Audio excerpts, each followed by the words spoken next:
This is 1.7 functions day 2. I'm not going to spend too much time on these first problems because this is a review from yesterday.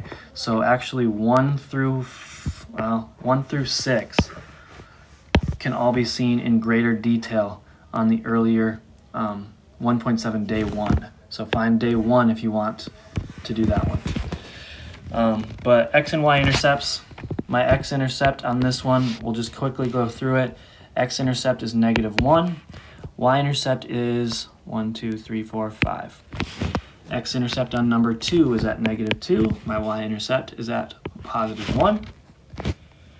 These ones, I'm just plugging these numbers in again for that x value. That's all this is. These are your inputs. These are your outputs. So my input of -4 in for x would give me -20, -5 is -25. Plugging in a -2, we'd get a -15. Plugging in a +1, we get 0. Plugging in a 2, we get 5. And plugging in 5, we get 20. You can check my work on that. And again, I'm not going to go through those too much because those are on the earlier version, the 1.7 day 1. Okay, number 4. Again, same idea here. You have to realize that is an x value. That's how the x values look. We're plugging it in for x, so we'll have 4 times -3, which is -12, minus 5, which is -17. And I'm going to write my final answer like this. The function evaluated at -3 equals -17. Next one. It says our f of x equals -11. Here's our function. This is basically our y value. It's going to be plugged in for that f of x. It says f of x is -11. So to set this up, it would be -11 equals 3x plus 4. Solving for x, basically -4 minus 4. We get -15 equals 3x. Divide by 3, divide by 3. We get -5 equals x, or x equals -5. But my final answer, I'm going to write it as the function evaluated at -5, because I know -5 was my x value, equals -11. That was my y value, we said. So this is how I'm going to write my final answer on that one. Same situation here. You're plugging in the 5 for x, because you got to know that that's the same thing as an x value. So we'll get -20 plus 2. So that's a -18. So f of -18 equals, oh, I'm sorry, I did that backwards. F of 5 was what we inputted, equals -18. On this one, we're plugging in a -5 there, so we'll have 5 squared is where we got to start, or -5 squared, which would be a +25. I'm just working with that squared first. So +25 times 4 is 100, and then we also have to plug it in here. So we're minusing a -5.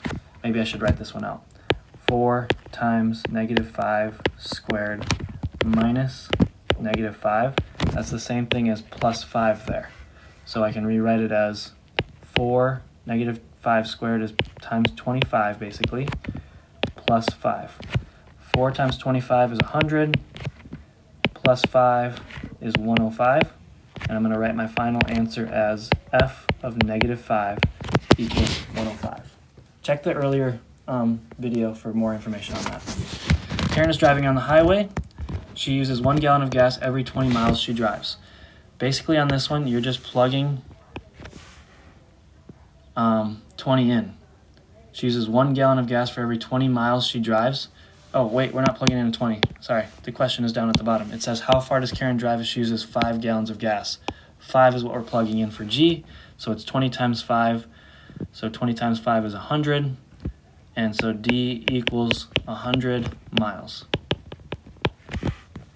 Next one.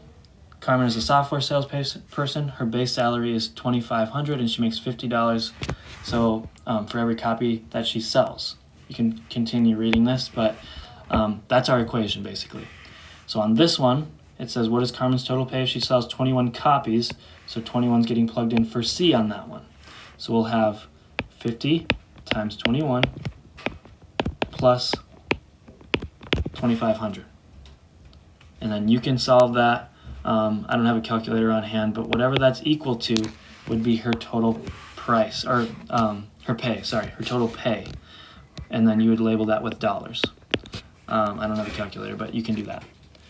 And then the next one, it says if Carmen's total pay is $4,100, that means you're going to have to plug it in for P there. So my equation setup would look like this: 4100 equals 50C plus 2,500. And then on that one, you're just going to have to solve for C. That's what you're trying to find, total copies. So solve for C. Again, I don't have a calculator on me, but you can solve for C there, and then make sure you label it with copies. That's it for this